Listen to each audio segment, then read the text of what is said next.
오직 하나님만이 우리의 피난처 되심을 믿습니다. 우리 옆 사람들과 이렇게 인사하겠습니다. 하나님이 우리를 변함없이 사랑하십니다.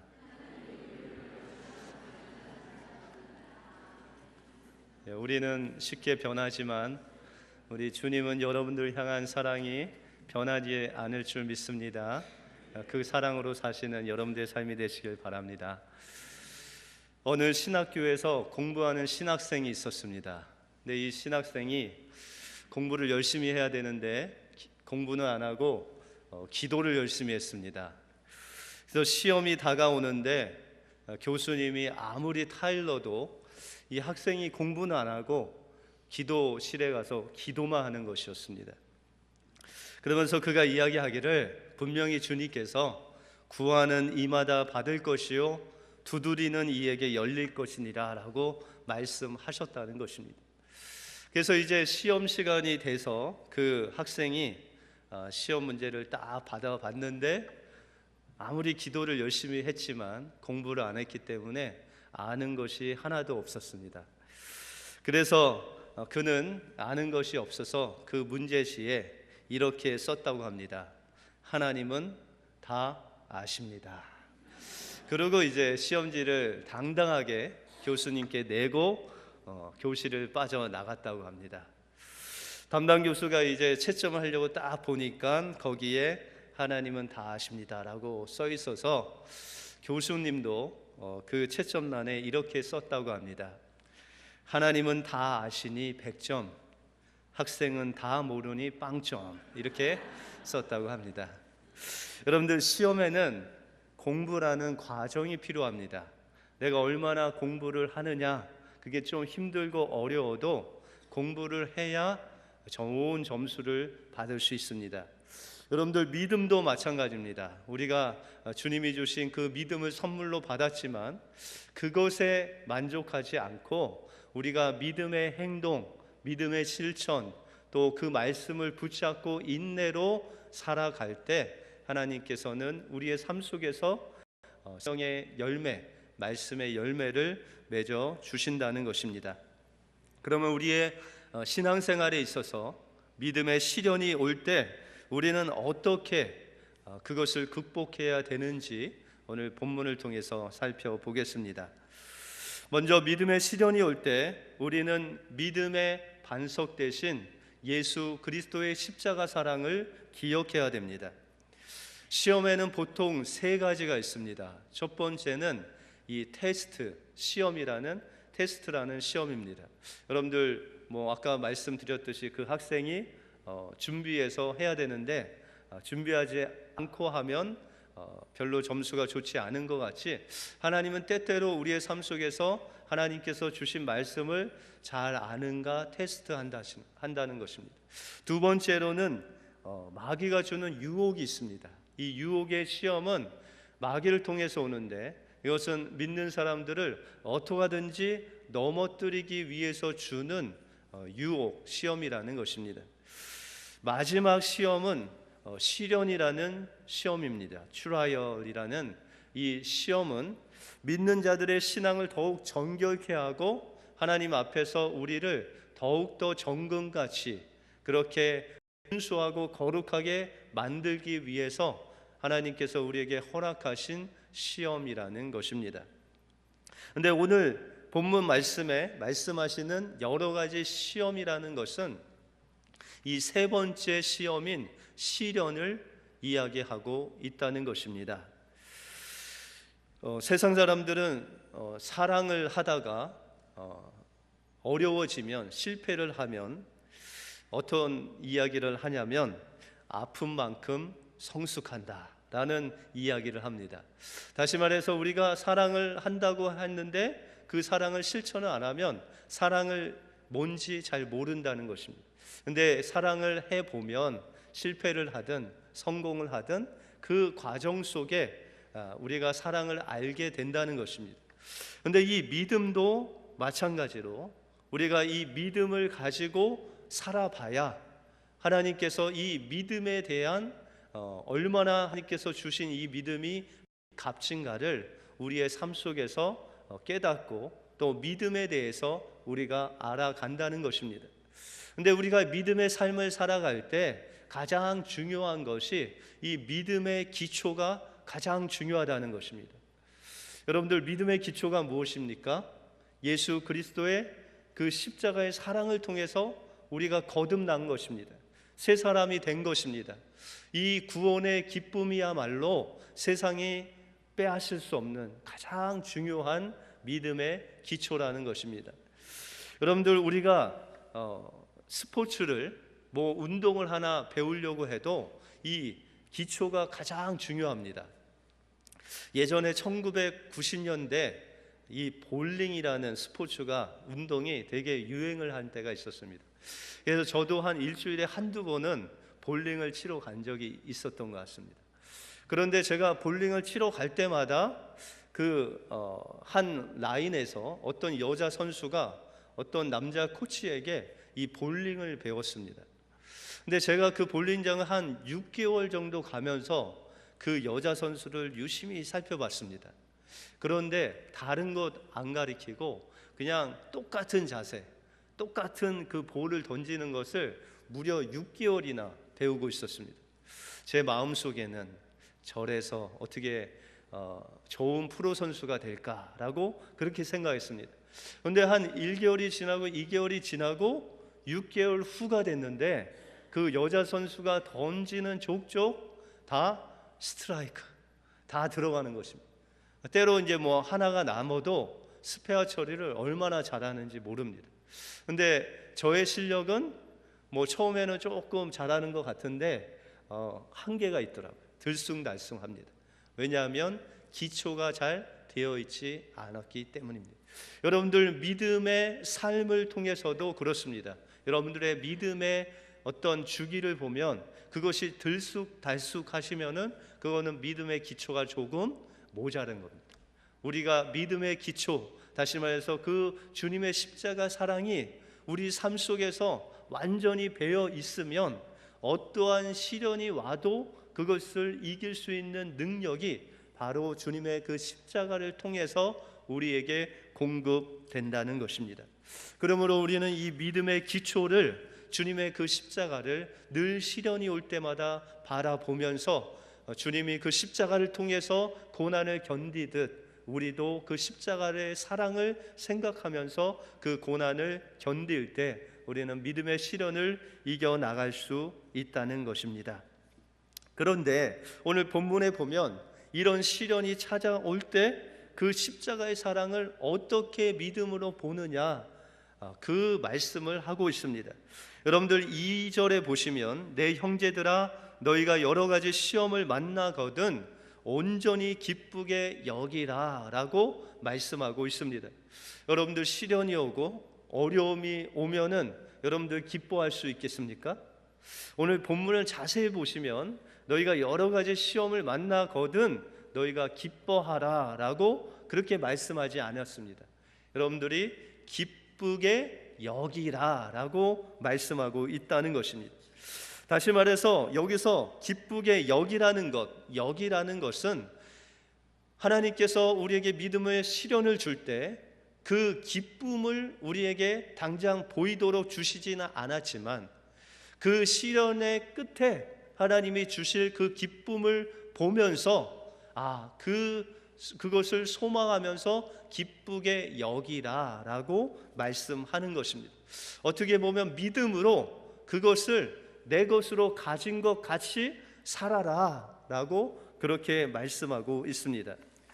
여러분들, 어린아이가 말을 어떻게 배우는지 아시죠? 제가 아이를 키울 때는 한 4, 5개월 돼야 아이들이 옹알이를 했습니다. 입이 간지럽든지 뭘 하든지 하여튼 중얼중얼 됐습니다. 그런데 요즘 애들 물어보니까 한 1, 2개월이면 벌써 옹알이가 시작된다고 그러더라고요. 빨라졌어요. 그런데 여러분들, 아이들이 옹알이를 하는데 아이가 그냥 어만 해도 엄마가 신나서 그래 엄마 그렇게 따라하게 합니다. 그냥 아이는 힘들어서 그냥 한번 한 건데 엄마는 그냥 엄마 계속 하면서 그냥 잘한다고 그래 그게 엄마다 하면서 하고, 때로 이제 아빠가 아주 그 아이를 딱 봤는데 갑자기 아이가 아라고 하는 겁니다.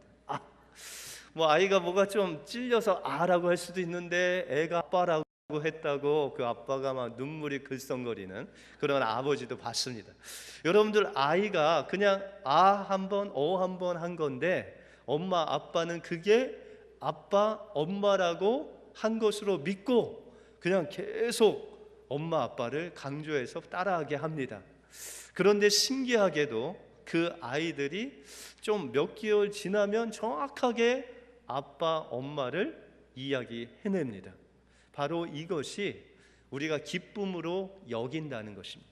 우리가 시련이 올 때 아프면 어떻게 하죠? 소리 내죠. 그런데 하나님께서는 그것을 기쁨으로 여기라는 거죠. 그것을 통해서 하나님께서 기쁨을 주실 것이라는 거예요.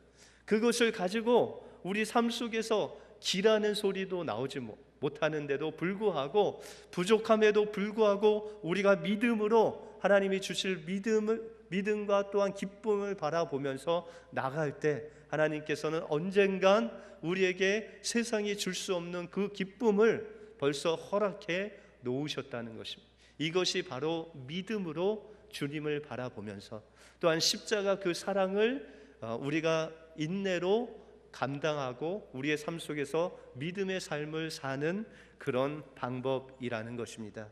여러분들, 믿음의 시련이 올 때 주님의 그 십자가를 생각하시기 바랍니다. 주님께서 십자가의 사랑을 통해서 여러분들을 어떻게 사랑하셨는지를 기억하고, 또한 주님께서 그 믿음의 시련 끝에 우리에게 기쁨을 주실 것을 바라보면서 믿음으로 승리하시는 여러분들의 삶이 되시길 바랍니다.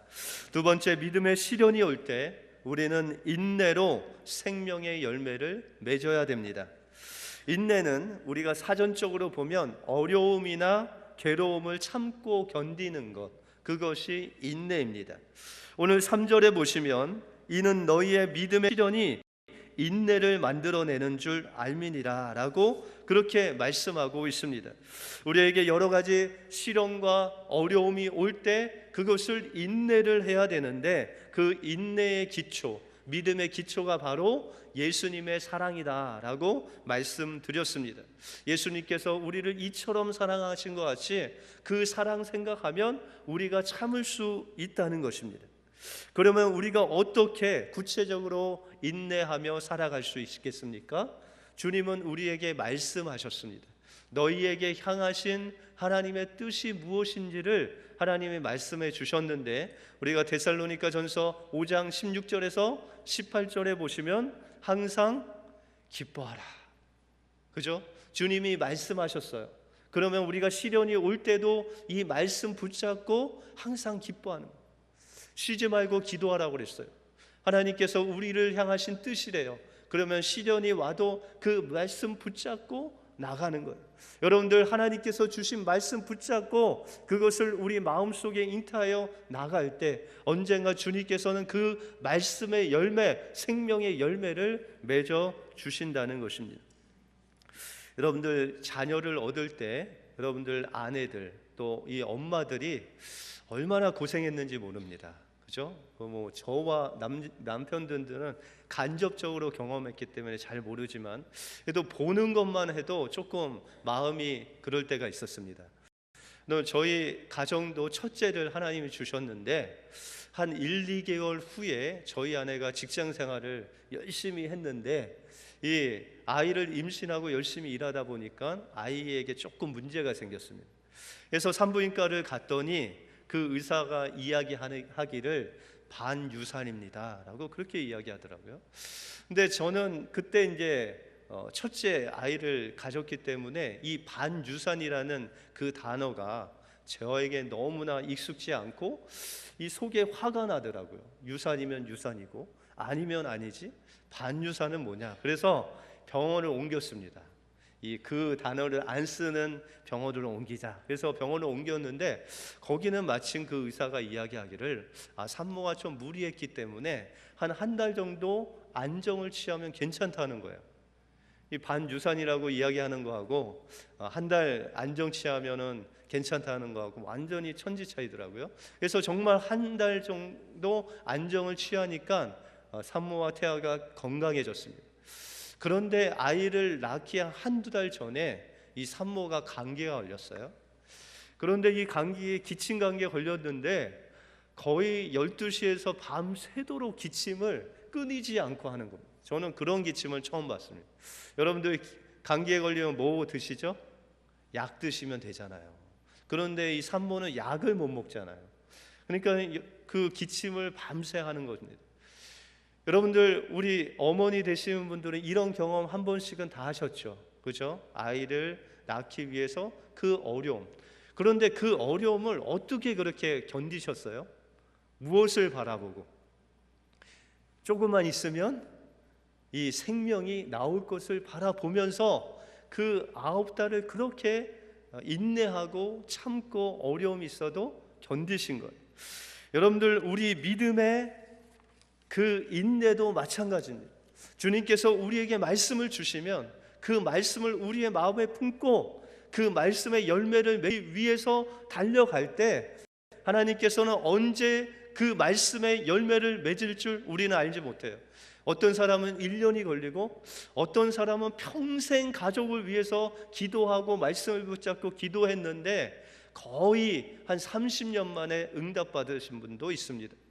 이와 같이 하나님께서는 그 말씀을 주시고 그것을 잉태하고 그것을 낳기 위해서 우리에게 수많은 시련과 어려움이 있음에도 불구하고 우리가 인내로 그 말씀을 붙잡을 수 있는 것은 주님이 주신 그 영원한 생명이 우리에게 있기 때문입니다.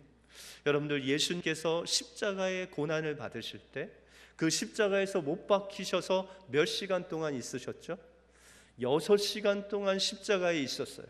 그런데 예수님이 거의 6시간이 다 될 무렵에 이스라엘 백성 하나가 포도주에 쓸개를 탄 진통제였습니다.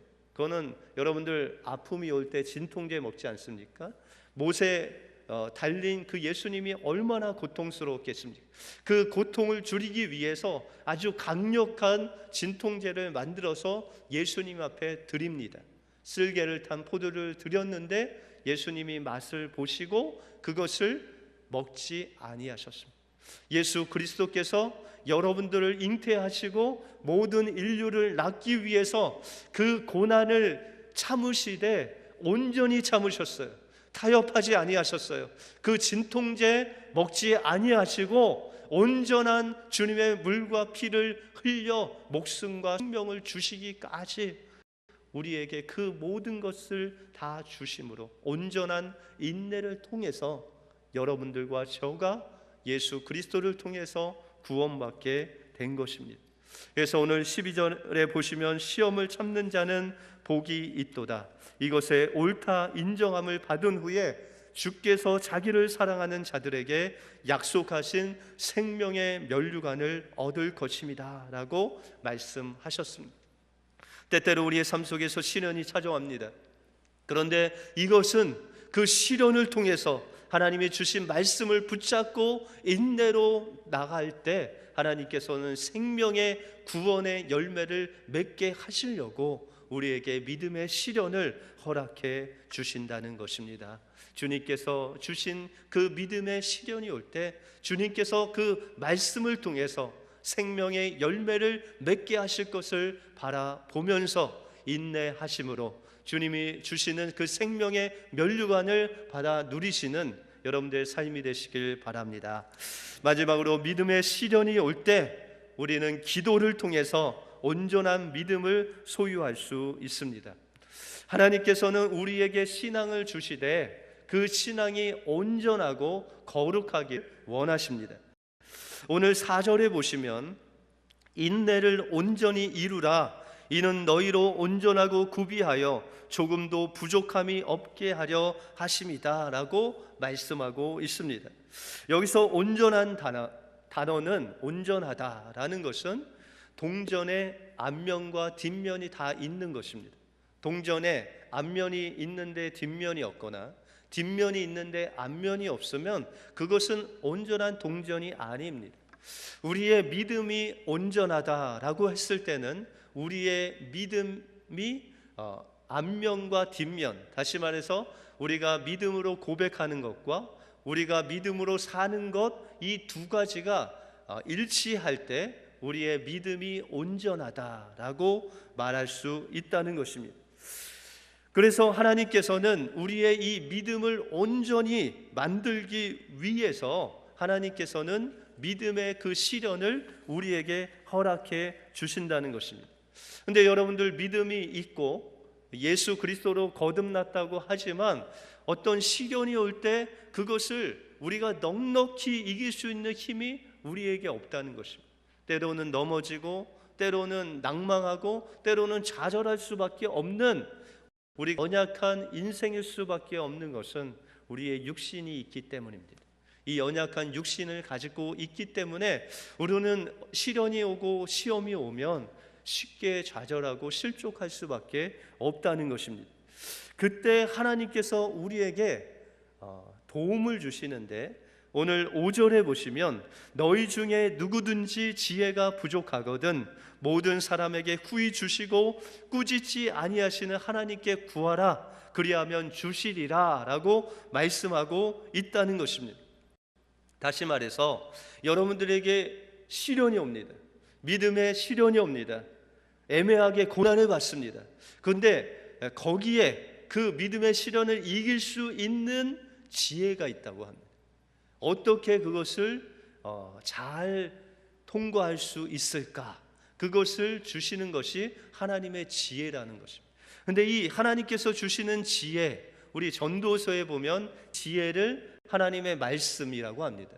말씀이신 예수 그리스도를 우리에게 무엇할 때 주신다고요? 기도할 때 주시는 거죠. 여러분들이 정말 시험을 만났을 때 우리가 그것을 감당할 수 있는 능력이 없으면 하나님 앞에 부르짖는 것입니다. 기도하는 것입니다. 여러분들, 예수님이 제자를 보낼 때, 또 동네마다 보낼 때, 전도하러 보낼 때 그들에게 이야기하기를 너희는 무엇을 말할지 염려하지 말라는 거예요. 왜냐하면 너 안에 계신 성령님께서 무엇을 말할지 생각나게 하시고 가르쳐 주신다는 것입니다. 여러분들, 성령님이 어디 계십니까? 여러분들 안에 계십니다. 그래서 어떠한 어려움을 당할 때 하나님께 기도하면 그 믿음의 시련을 이길 수 있도록, 어떻게 넘어갈 수 있도록 지혜를 성령님께서 말씀으로 주신다는 것입니다. 이스라엘 백성들이 홍해를 건넜습니다. 이제 홍해를 건너면 하나님께서 예비하신 그 가나안 땅에 바로 들어갈 줄 알았습니다. 그런데 사흘 길을 가도 물이 없었습니다. 하루가 지나고 이틀은 참을 수 있었는데 3일째가 되던 그 날에 물을 만났습니다.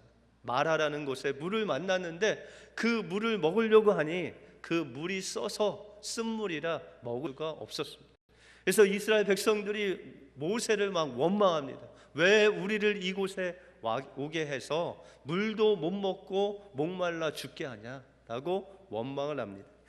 그때 이 모세가, 다시 말해서 믿음의 시련을 당한 겁니다. 시험이 온 겁니다. 이스라엘 백성을 통해서 모세에게 시험이 온 겁니다. 그때 모세는 그것을 가지고 하나님 앞에 부르짖었습니다. 모세는 어떻게 할 방법이 없었고 지혜도 없었습니다. 그래서 무조건 무릎을 꿇고 하나님께 엎드려서 부르짖습니다. 그때 하나님께서 지혜를 주셔서 한 나무를 알려주시고 그 나무 가지를 꺾어서 그 물에 던져라 라는 지혜를 주셨습니다. 실제로 주님의 그 말씀과 같이 지혜를 가지고 그 나무의 가지를 꺾어서 그 물에 던졌더니 그 물이 달아져서 이 모든 사람들이 먹을 수 있는 물이 공급되는 놀라운 은혜를 그가 누렸다는 것입니다. 여러분들, 모세가 그 믿음의 시련이 왔을 때 무엇을 했습니까? 하나님께 구했습니다. 지혜를 구했습니다. 그때 성령님께서 모세에게 지혜의 말씀을 주셔서 그거를 해결할 수 있는 능력을 성령님께서 공급해 주신 것입니다. 여러분들, 어려운 시련이 있을 때 무엇 해야 됩니까? 하나님께 부르짖으십시오.